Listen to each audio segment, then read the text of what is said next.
Assalamualaikum warahmatullahi wabarakatuh.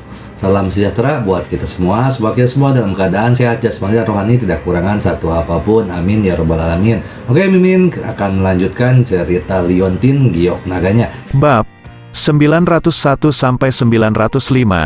Zhao Chen mendengus dingin. Kamu bisa melihatnya jika kamu mau. Sekarang bahkan jika aku ingin melihatmu, kamu harus bertanya pada leluhurmu. Kamu pikir kamu siapa? Jangan salahkan aku karena sudah masuk, kata Ye Chong. Zhao Chen tertawa. Kamu Chong, kamu benar-benar muda dan sembrono. Kamu memiliki beberapa keterampilan, jadi kamu tidak peduli tentang apapun berani mengatakan kata-kata besar seperti itu. Nah, jika kamu masih hidup dalam setengah bulan, maka aku akan mengaturmu untuk bertemu Zhao Meiting. Bagaimana?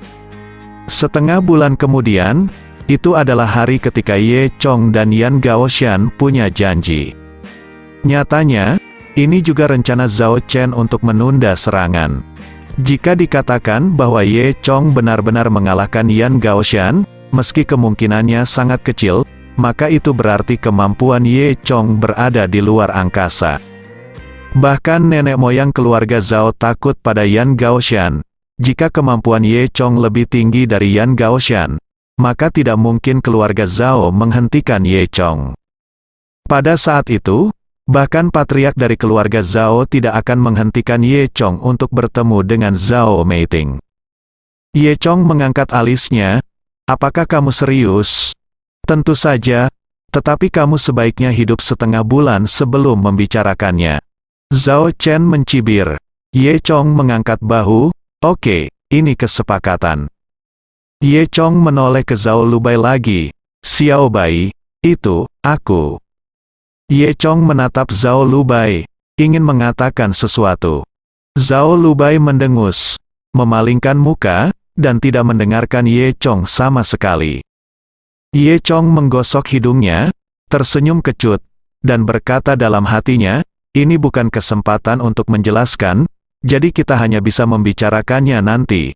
Kemudian dia berdiri dan berkata, kalau begitu aku akan pergi. Orang-orang pergi. Melihat punggung Ye Chong, Zhao Lubai menghentakkan kakinya dengan marah. Orang jahat, orang tak tahu malu, aku. Sangat marah, tidak percaya orang ini. Sebelum dia selesai berbicara, Zhao Chen menamparkan wajah Zhao Qianghong. Ayah, mengapa kamu memukulku? Aku melakukan pekerjaan dengan baik dan mengetahui bahwa dia adalah Ye Chong. Teriak Zhao Chen, kamu sampah, bukankah kamu memberitahuku tentang hal semacam ini sebelumnya? Itu membuatku sangat pasif, untungnya. Hari ini Zhao Chen bertindak sesuai keadaan. Jika tidak, dia tidak tahu bagaimana itu akan berakhir. Zhao Qianghong menutupi wajahnya, menundukkan kepalanya, dan tidak berani berbicara. Dalam 2 hari terakhir, setelah Ye Chong kembali ke rumah, dia menelepon Zhao Lubai 2 kali. Tetapi Zhao Lubai tidak menjawab sama sekali. Ye Chong tidak punya pilihan selain menunggu Zhao Lubai tenang. Pada hari ini, Ye Chong tinggal di villa dan mengeluarkan 3 batang ambergris yang didapatnya. Dia menyalakan ambergris dan mulai berlatih. Asap ungu mengepul dari ambergris.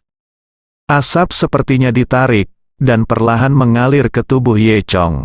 Ye Chong duduk bersila di tanah, menutup matanya rapat-rapat, dan melihat asap ungu. Setelah memasuki tubuh Ye Chong, itu beredar di tubuh Ye Chong untuk membentuk lingkaran, dan berubah menjadi aura naga dan phoenix di tubuh Ye Chong. Jika Anda pernah melihat asap ungu yang digunakan oleh nenek moyang keluarga Zhao untuk berkultivasi, Anda akan terkejut saat mengetahui bahwa itu sangat mirip dengan asap ungu Ye Chong. Ternyata Ye Chong dan nenek moyang keluarga Zhao menggunakan metode kultivasi yang sama. Namun, nenek moyang keluarga Zhao menggunakan beberapa ramuan untuk meramunya sendiri. Meskipun efeknya kecil, tetapi tidak sebaik 1/10 ambergris. Asap ungu dari ambergris yang terbakar jauh lebih tebal daripada asap yang digunakan oleh nenek moyang keluarga Zhao. Menurut metode pembagian level dalam warisan Dewa Naga, Ye Chong hanya kurang dari lantai 2 tahap pemurnian Qi. Menurut metode pembagian modern, Ye Chong sekarang berada pada tahap prajurit tiang hitam junior, dan dia masih selangkah lagi dari Xiao Sheng. Sejak mencapai tahap seniman bela diri tingkat Xuan, setiap tingkat kemajuan membutuhkan banyak sumber energi spiritual. Bumi itu sendiri adalah tempat di mana sumber daya kultivasi habis. Jadi ada banyak jenius, meskipun mereka menghabiskan hidup mereka dengan buruk, mereka hanya bisa bertahan di tahap prajurit tingkat kuning. Butuh Ye Chong 3 hari penuh untuk membakar ketiga batang ambergris, dan dia masih belum berkembang dari pemula ke minor. Ini menunjukkan betapa sulitnya mengisi celah besar ini. Setelah ambergris habis, Ye Chong berhenti berlatih, dia berdiri dan mandi. 3 hari telah berlalu, dan dengan tubuh Dewa Naga, tidak masalah jika Anda tidak tidur atau makan. Baru-baru ini, setelah Zhao Min mengambil alih toko barang antik, dia terkadang beristirahat di toko barang antik, tetapi dia tidak kembali selama 3 hari terakhir. Ye Chong adalah satu-satunya yang berlatih sendirian di villa besar itu, dan tidak ada yang mengganggunya. Ye Chong berjalan ke jendela, matahari bersinar di luar jendela, dan cuacanya bagus. Ye Chong menggeliat, saat ini, saya tiba-tiba menerima telepon dari Zheng Yiyi. Zheng Yiyi memarahi Ye Chong di telepon, "Kamu Ding Tian? Bajingan, bagaimana kamu menggertak Xiao Bai kami?" Zheng Yiyi belum mengetahui identitas asli Ye Chong. "Ada apa, Xiao Bai?" Ye Chong bertanya. Zheng Yiyi berkata dengan marah. "Xiao Bai telah datang bekerja selama 2 hari terakhir, matanya merah, tanyakan padanya. Tapi dia tidak mengatakan apa yang terjadi. Pasti kamu bajingan, itu membuat Xiao Bai sedih, ya tidak itu? Cepat ke sini dan minta maaf kepada Xiao Bai. Jika Xiao Bai tidak memaafkanmu, HMPH, mari kita lihat bagaimana aku menanganimu." Ye Chong tersenyum kecut dan berkata, "Oke, itu, aku akan pergi ke sana sekarang. Biarkan Xiao Bai menungguku." Zheng Yiyi menutup telepon, dan berkata kepada Zhao Lu Bai di sebelahnya, "Xiao Bai, itu, jangan sedih. Bajingan itu akan datang sebentar lagi. Biarkan dia meminta maaf padamu, ketika saatnya tiba Anda jika Anda ingin melampiaskan kemarahan Anda, melampiaskan saja padanya." Zhao Lu Bai mendengus. Siapa yang peduli dengan permintaan maafnya? Saya tidak ingin melihatnya. Meskipun dia berkata begitu, Zhao Lu Bai tidak meninggalkan. Jelas, dia sedang menunggu Ye Chong datang. Namun, 1 jam berlalu, dan Ye Chong tidak muncul. "Kamu bajingan, kenapa kamu belum datang?" Zheng Yiyi memarahi, dan kemudian memanggil Ye Chong lagi. "Kamu Ding Tian, ada apa denganmu?" Sebelum dia selesai berbicara, dia mendengarkan telepon dan berkata, "Yiyi, ada yang harus saya lakukan di sini. Jelaskan kepada Xiao Bai dan saya akan pergi ketika aku selesai." Kata setelah selesai, Ye Chong Jiu menutup telepon.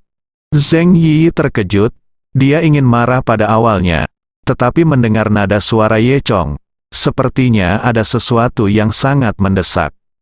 "Ya, Xiao Bai, mungkin ada yang salah, mari kita tunggu." Zhao Lu Bai mendengus, tetapi tidak banyak bicara. Ternyata saat Ye Chong hendak keluar, dia menerima telepon lagi dari Zhao Min. Seseorang membuat masalah di toko barang antik.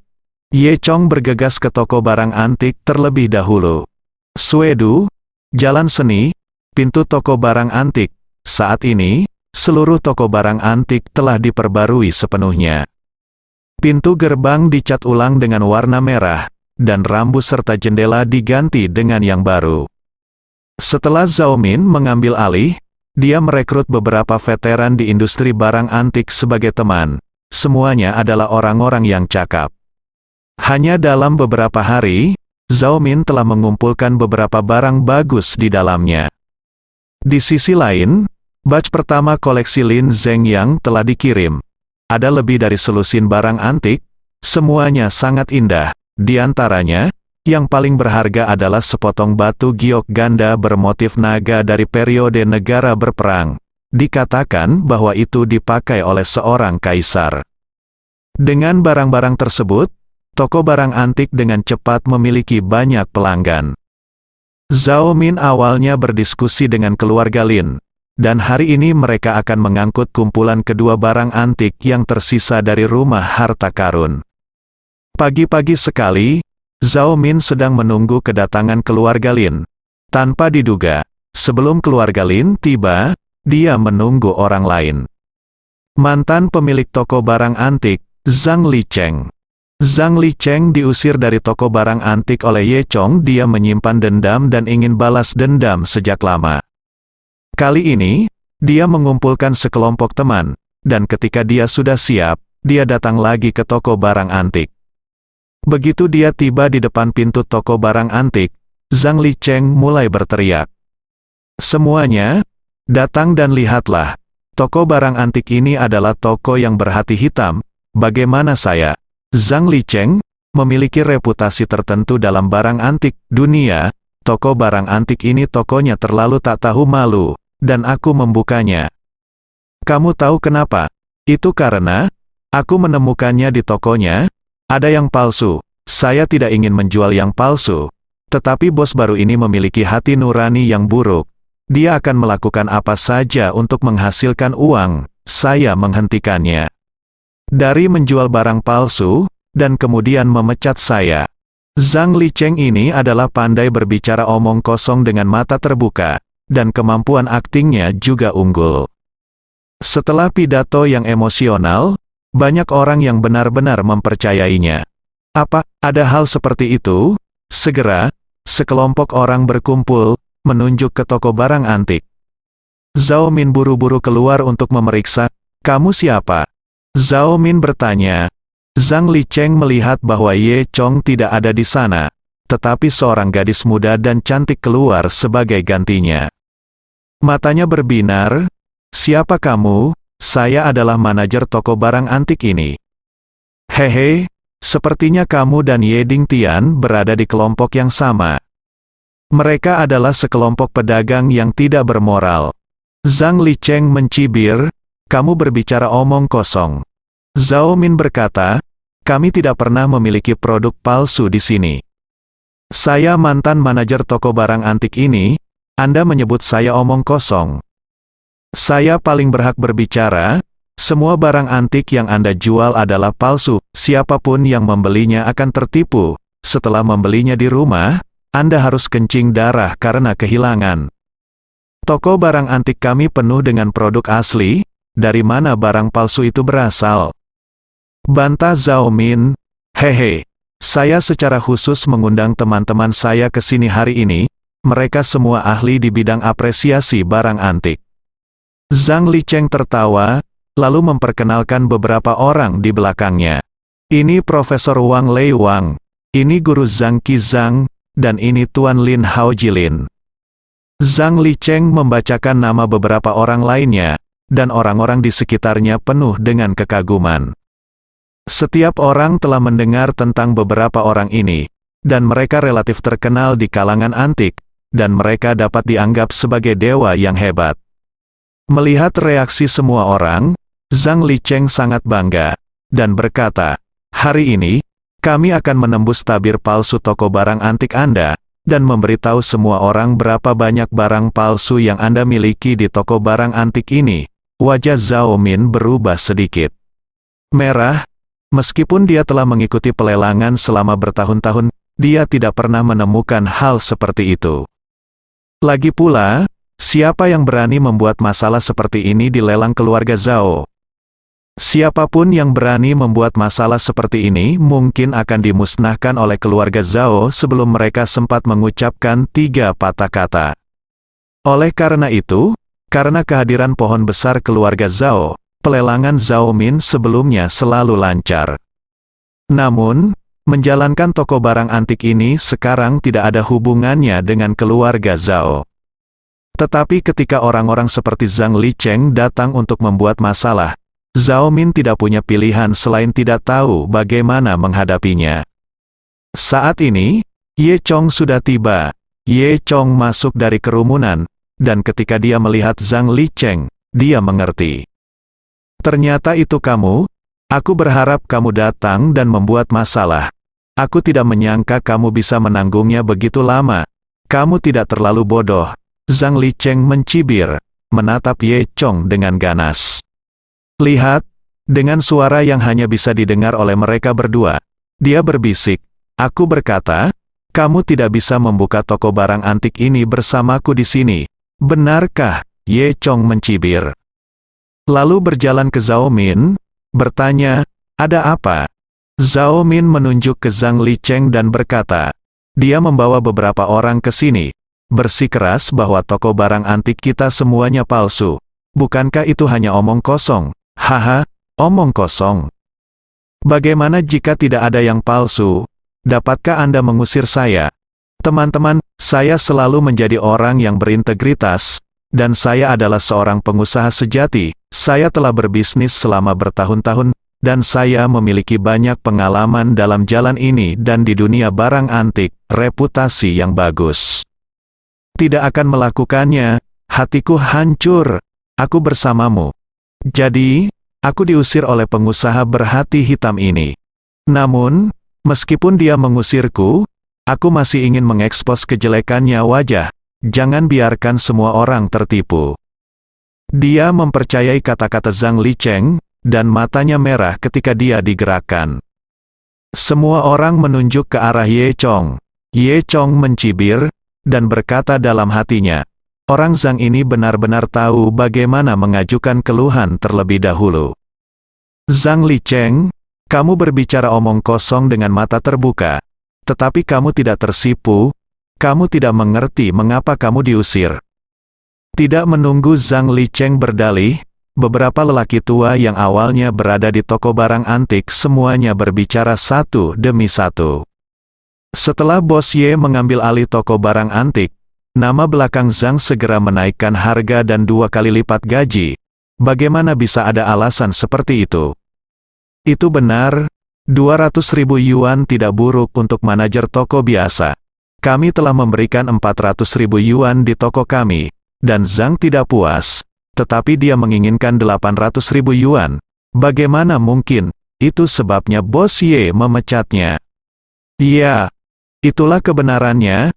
Beberapa teman lama lebih benar dan berkata satu demi satu. Ye Chong tersenyum dan berkata, semua orang mendengarnya. Ini adalah fakta sebenarnya. Zhang Licheng, dengan mengandalkan kualifikasinya sendiri, berani duduk bersamaku dan menaikkan harga. Jadi aku memecatnya, dan setelah dia dipecat, dia mengadakan dendam dalam pikiran. Itu sebabnya ada drama seperti ini hari ini. Semua orang skeptis, dan mereka tidak sepenuhnya percaya pada Ye Chong. Saya dapat meyakinkan Anda bahwa semua yang ada di toko saya asli, bukan palsu. Jika ada yang palsu, saya akan memakannya di sini di depan semua orang, kata Ye Chong lagi. Keduanya bersikeras pada kata-kata mereka sendiri, dan semua orang bingung, siapa bilang itu benar. Zhang Licheng memutar matanya, berpikir sejenak, lalu mengarahkan pandangannya ke perabotan di toko barang antik. Tiba-tiba, matanya berbinar, dan dia melihat sepasang cakram giok dengan pola naga. Hehe, kamu masih bilang tidak ada yang palsu. Semuanya, aku tidak perlu melihatnya untuk mengetahui bahwa batu giok di jendela kaca itu palsu. Semua orang tidak percaya, ini terlalu tidak masuk akal. HMPH, jika kamu mengatakan itu palsu, apakah itu palsu? Kata Zhao Min dengan wajah memerah. Bagaimana dengan ini? Hari ini saya memiliki beberapa penikmat di sekitar saya. Mata semua orang tajam. Anda mengeluarkan sepasang biskuit giok itu dan membiarkan semua orang melihat. Apakah itu benar atau tidak? Anda akan mengetahuinya secara alami. Zhang Licheng berkata, bagaimana? Zhao Min diam-diam menatap Ye Chong. Ye Chong mengangguk dengan acuh tak acuh.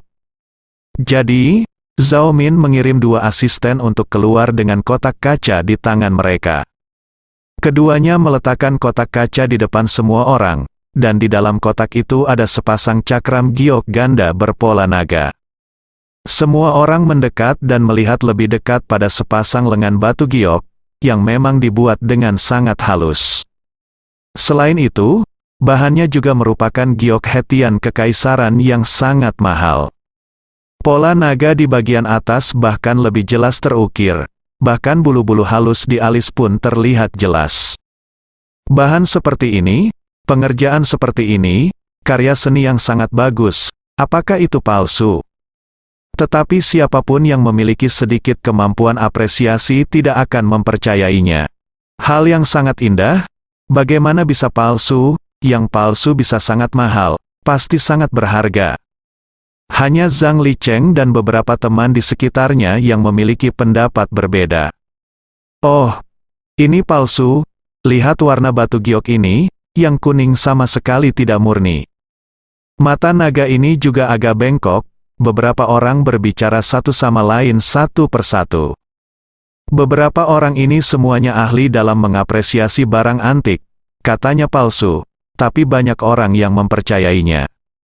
Zhao Min mendengus dan berkata, saya benar-benar membutakan mata anjing Anda. Saya tidak tahu apakah mata Anda rusak atau hati Anda hancur. Anda berbicara omong kosong dengan mata terbuka. Hal ini jelas benar. Jadi Anda harus mengatakannya itu. Palsu, itu? Seseorang bertanya dengan rasa ingin tahu. Cakram giok ganda berpola naga asli sekarang ada di rumah harta karun keluarga Lin. Zhang Licheng tertawa, jika ini benar, Don jangan bilang, apakah yang ada di rumah harta karun Sielin palsu? Bagaimana mungkin ada yang palsu di rumah harta karun Sielin? Sepertinya bigiok ini benar-benar palsu. Disimpulkan bahwa ini pasti palsu. Ye Chong tersenyum, kamu cukup berpengetahuan, tetapi kamu tidak tahu bahwa sepasang giok bi ini adalah yang ada di rumah harta karun keluarga Lin. Kentut, kamu pikir kamu siapa? Kamu bisa mendapatkan barang di Lin rumah harta keluarga. Apakah kamu mencurinya? Hanya bercanda, Zhang Licheng mencibir. Ye Chong mengangkat bahu, tentu saja itu tidak dicuri. Itu dibawa oleh keluarga Lin. Hehe, Ye Dingtian, kamu benar-benar keras kepala, rumah harta karun keluarga Lin ingin menjual barang antik. Siapa yang akan percaya ini? Aku percaya itu. Pada saat ini, suara percaya diri datang dari kejauhan. Zhang Licheng tidak mengenali siapa itu. Tetapi mendengar suara itu, dia tidak bisa menahan perasaan marah. Brengsek, siapa yang tidak memiliki mata? Apakah Anda percaya pada bulu ayam? Sebelum dia selesai berbicara, Lin Zhengyang keluar dari kerumunan, menatap Zhang Licheng dengan amarah di matanya. Zhang Licheng sangat ketakutan hingga suaranya menjadi gemetar. Lin, Tuan Lin, bagaimana kabarmu? Mereka yang pernah berada di lingkaran antik di Suedu, bagaimana mungkin mereka tidak mengenal Tuan Lin keempat? Belum lagi keluarga Lin adalah salah satu dari 10 keluarga kaya. Status Tuan Lin keempat di dunia antik saja tidak bisa dibandingkan dengan orang kecil seperti Zhang Licheng. Apakah kamu bertanya? Apa aku? Lin Zhengyang memandang Zhang Licheng dengan dingin. Oh, Tuan keempat Lin, salah paham. Ini semua salah paham, keempat guru Lin. Saya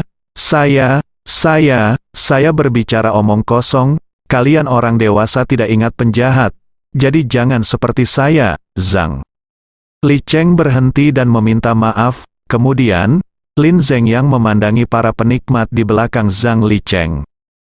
Berapa banyak dari Anda yang masih mengaku sebagai penikmat di industri barang antik? Saya pikir itu sekelompok sampah, semua mata buta. Berani mengatakan bahwa barang-barang di rumah harta keluarga Lin saya palsu. Apa, ternyata ada sesuatu di rumah harta karun keluarga Lin? Semua orang tercengang.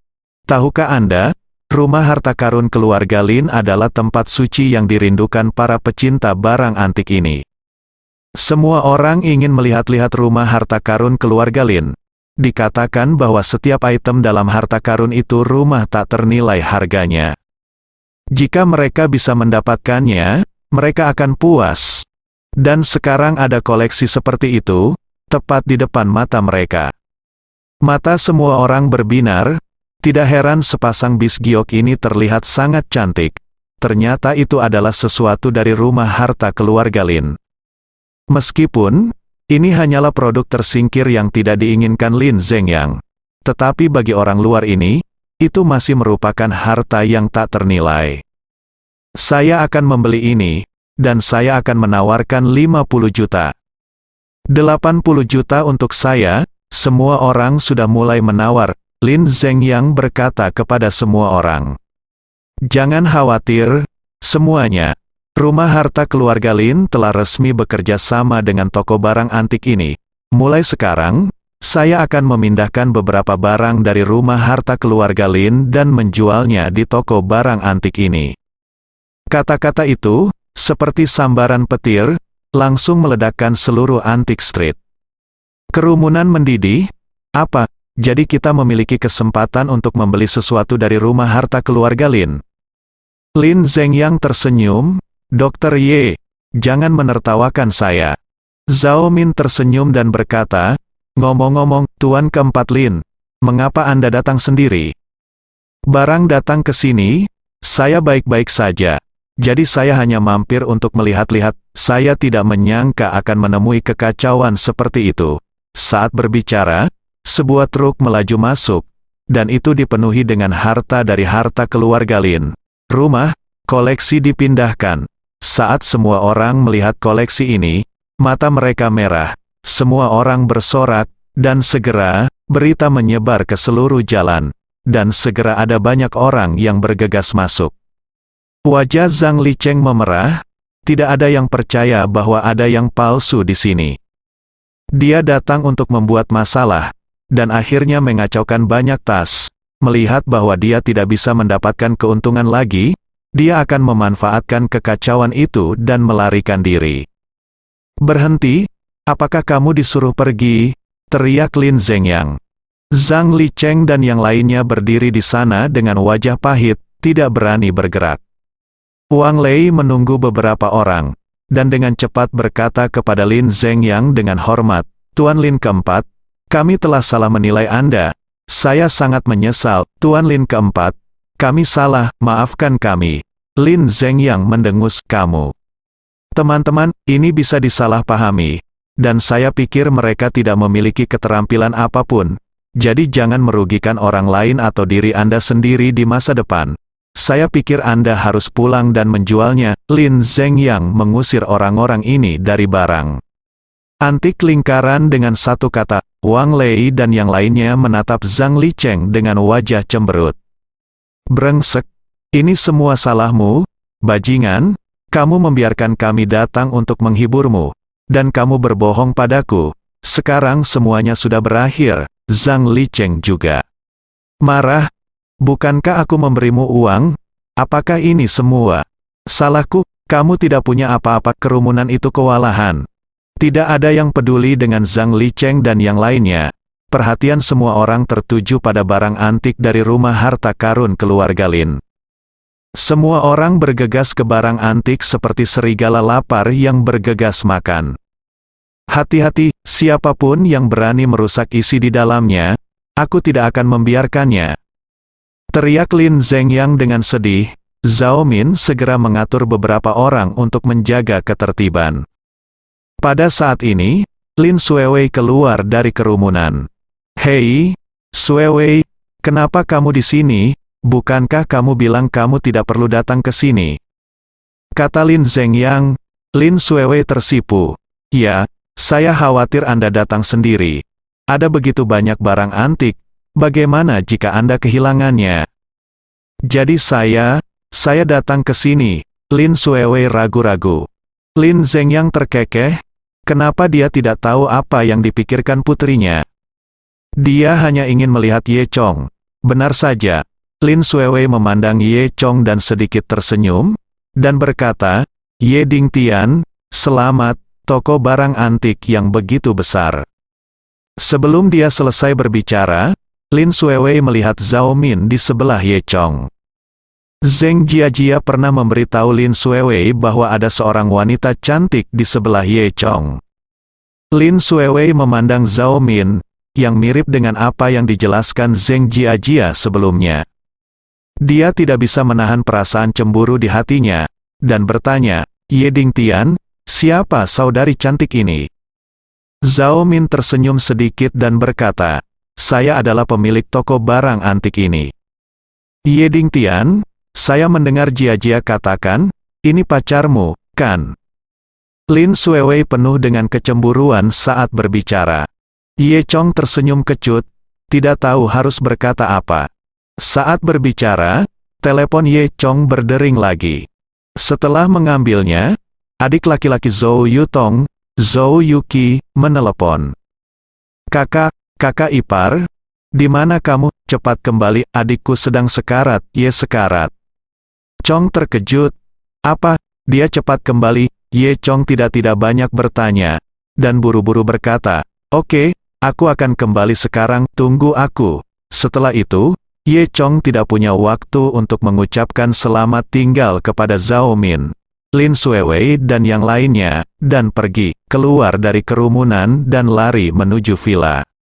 Di sisi lain, Zhao Lubai dan Zheng Yiyi sedang menunggu Ye Chong di kantor. Tapi setelah menunggu sore, tidak ada yang muncul.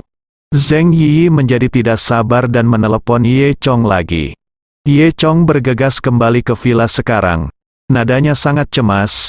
Aku tidak bisa melewati hari ini." "Apa? Kamu terlalu berlebihan. Kamu tahu bahwa Xiao Bai dan aku telah menunggumu di sini sepanjang sore. Sia-sia aku berbicara dengan baik di depan Xiao Bai." Zheng Yiyi memarahi dengan marah dan bersemangat, tapi Ye Chong sudah menutup telepon. "Xiao Bai, orang macam apa ini, terlalu penuh kebencian." Zheng Yiyi mengeluh kepada Zhao Lubai, "Kamu menunggunya sepanjang sore, tapi dia tidak tahu." "Hah, siapa yang menunggunya? Jangan biarkan dia bau. Aku hanya bekerja, aku tidak ingin bekerja sekarang. Ayo pergi." Nada bicara Zhao Lubai sangat belak-belakan. Dia siap memaafkan Ye Chong, tapi sekarang dia bahkan lebih kesal dengan Ye Chong. Ye Chong kembali ke villa, dan menggunakan lingkaran teleportasi di villa untuk kembali ke rumah Yu Cheng. Kemudian, dia berkendara tanpa henti ke rumah Zhou. Seluruh proses memakan waktu kurang dari 20 menit. Sepanjang jalan, Ye Chong khawatir. Kata-kata Zhou Yuqi membuat Ye Chong ketakutan. "Apa yang terjadi pada Zhou Yutong? Bagaimana Anda mengatakan bahwa jika Anda mati, Anda mati?" "Yutong, kamu tidak bisa mati. Jika kamu mati, apa yang akan aku lakukan? Bagaimana dengan desa Xiaoye?" Ye Chong berpikir sendiri.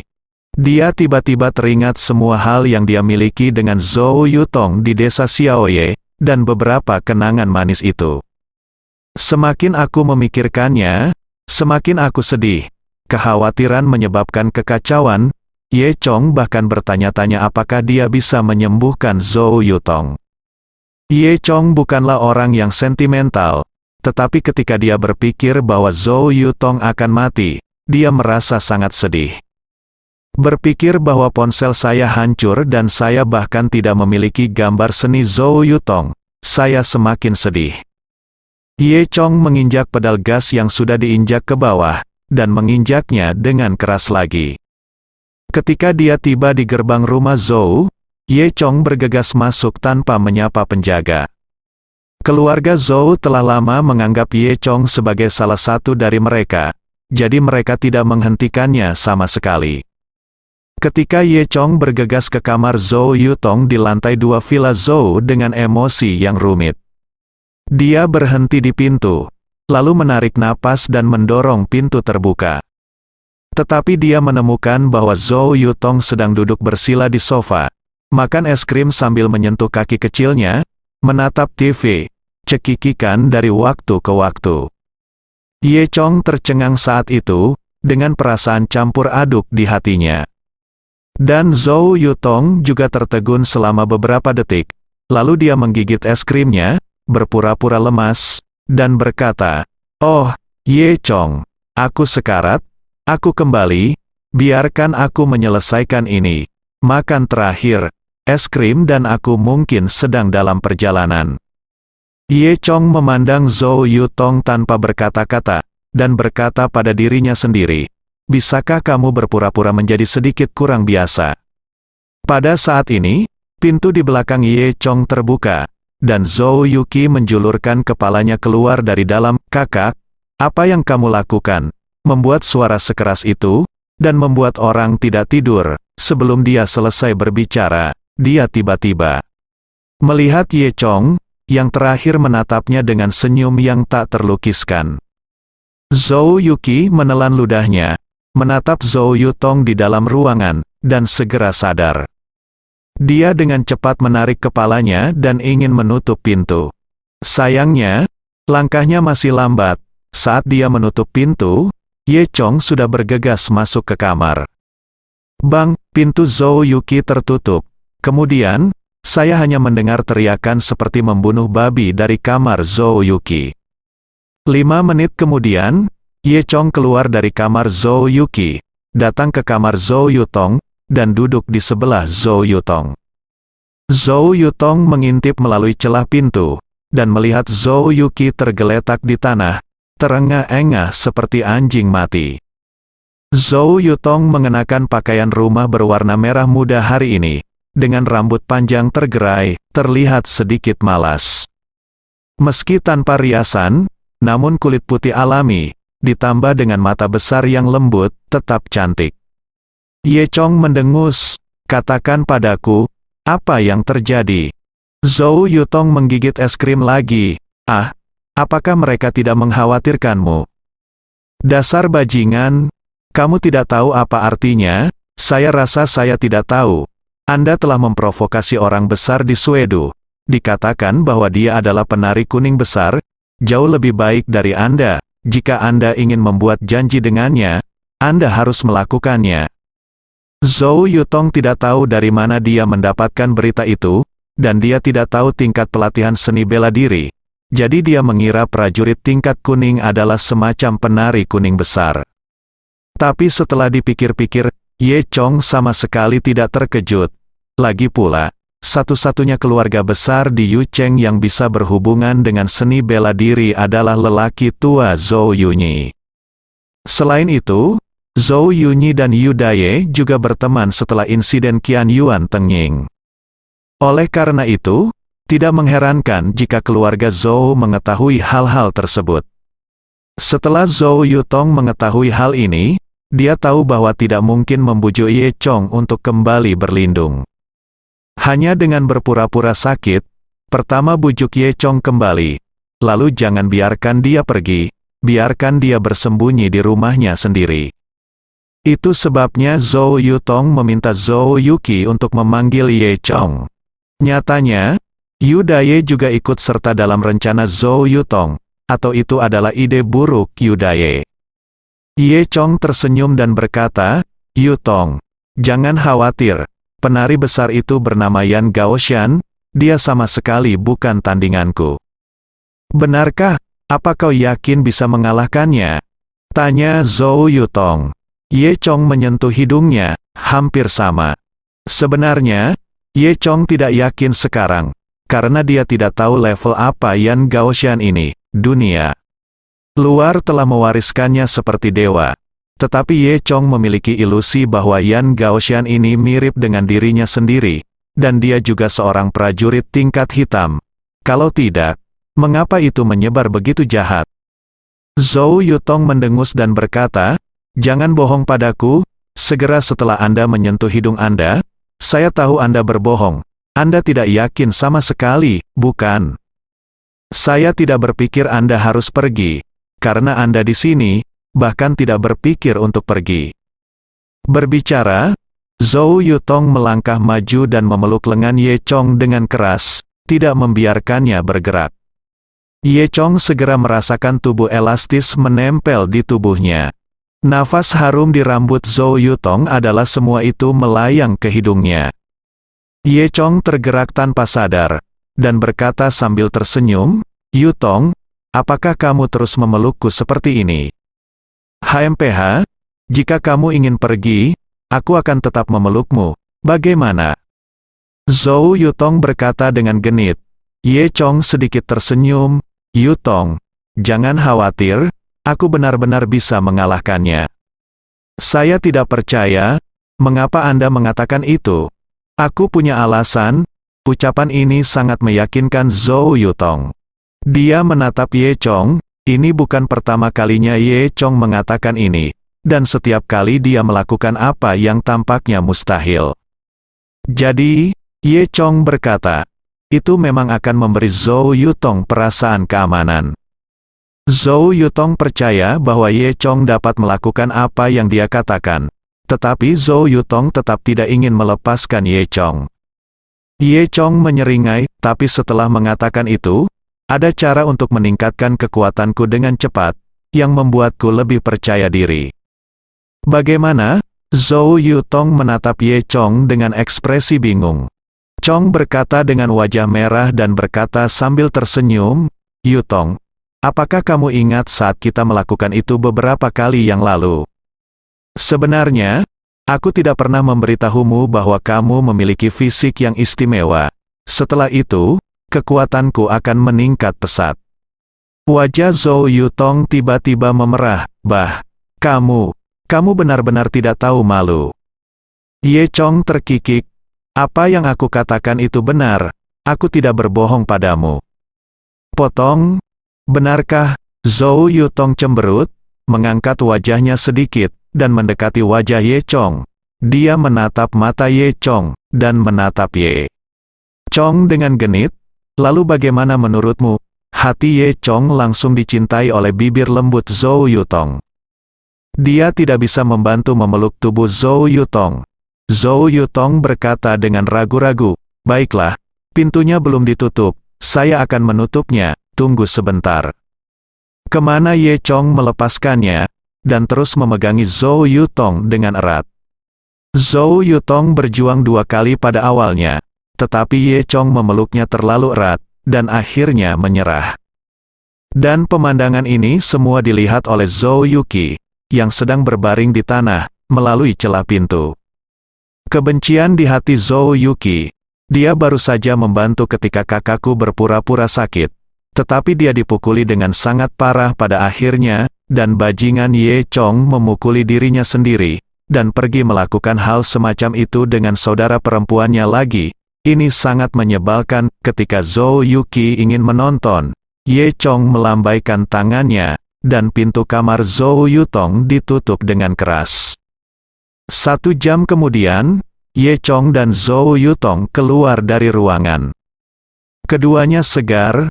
Faktanya, praktik kultivasi ganda Ye Chong tidak hanya bermanfaat bagi dirinya sendiri, tetapi juga sangat bermanfaat bagi wanita itu. Zhou Yutong tidak mengetahuinya, tetapi tubuhnya telah mengalami perubahan halus. Ye Chong berpikir, jika dia datang beberapa kali lagi, dia mungkin bisa mengajari Zhou Yutong cara berlatih. Saat ini, Zhou Yuqi juga keluar dari ruangan dengan hidung memar dan wajah bengkak. Dia menatap 2 orang yang seperti lem di depannya tanpa berkata-kata. Kakak, ini tujuan sebenarnya memanggil kembali kakak iparmu, kan? Kak, saudari, kamu benar-benar brengsek, kata Zhou Yuqi patah hati. Zhou Yutong mendengus. Apa yang kamu bicarakan? Aku bahkan tidak mengerti. Zhou Yuqi terus berbicara. Zhou Yutong segera mengganti topik pembicaraan. Ngomong-ngomong, Ye Chong, sebenarnya, aku sudah memikirkannya sejak lama. Kamu sangat keras kepala. Aku tidak bisa membujukmu atau mempertahankanmu, jadi aku memikirkan rencana B. Ye Chong tertawa. Rencana B. Zhou Yutong mengangguk dan berkata, ini adalah rencana yang dibuat oleh kakekku dan aku bersama-sama. Omong-omong, terima kasih. Ye Chong tertawa. Dia tidak menyangka bahwa pertempuran yang menentukan antara dirinya dan Yan Gaoshan akan mengejutkan begitu banyak orang. Setelah itu, Zhou Yutong membawa Ye Chong untuk menemukan Zhou Yunyi. Zhou Yunyi sedang minum teh di kamar, dan dia juga sangat senang melihat Ye Chong datang. Tuan Ye, silakan duduk. Silakan duduk. Tuan Zhou, lama tidak bertemu. saya baru saja mendengar dari Yutong bahwa Anda mengkhawatirkan urusan saya. Terima kasih banyak. Kata Ye Chong. Zhou Yunyi tertawa dan berkata, kamu terlalu sopan. Tuan Ye memiliki kekuatan yang begitu muda di usia yang begitu muda, yang sangat mengagumkan. Sejujurnya, kamu dan Yutong adalah pasangan yang cocok di surga.